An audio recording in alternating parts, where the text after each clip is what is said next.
sono Sandro Cabassi e sono il coordinatore del comitato per le celebrazioni di omaggio a Gianni Aricò.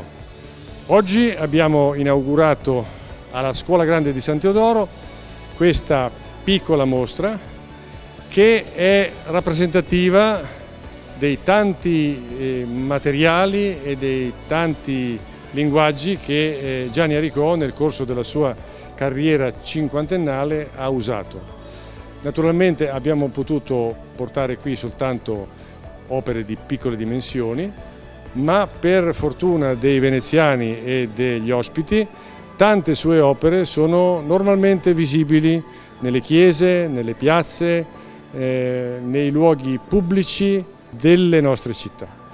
E quindi il messaggio che noi vogliamo lanciare con questa attività del comitato è quella proprio di una attenzione, di una messa a fuoco di questo patrimonio che c'è.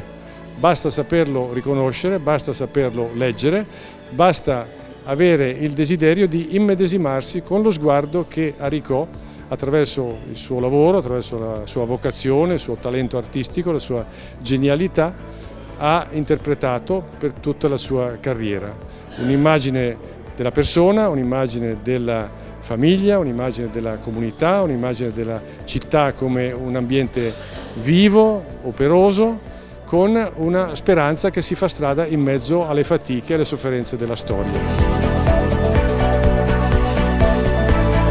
Allestire una mostra è un po' fare la scenografia insieme a un regista.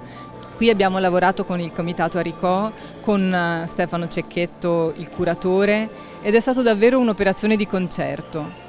E poi si cercano gli elementi generatori. In questo caso abbiamo avuto tra gli amici di Aricò uno sponsor tecnico che ha donato un suo sistema espositivo, questo elemento bianco che è alle mie spalle.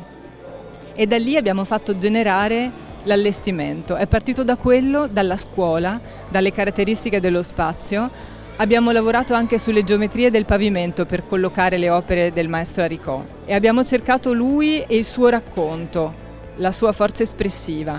La mostra si intitola Come un fiume e un laguna, che è un titolo straordinario, e questo fiume percorso dal maestro Aricò lo vedo un po' simboleggiato nella figura del vogatore che coglie il visitatore guardandogli le spalle ed è rivolto verso il canale. È come se Aricò ci portasse fuori verso ciò che ha lasciato in giro per le città.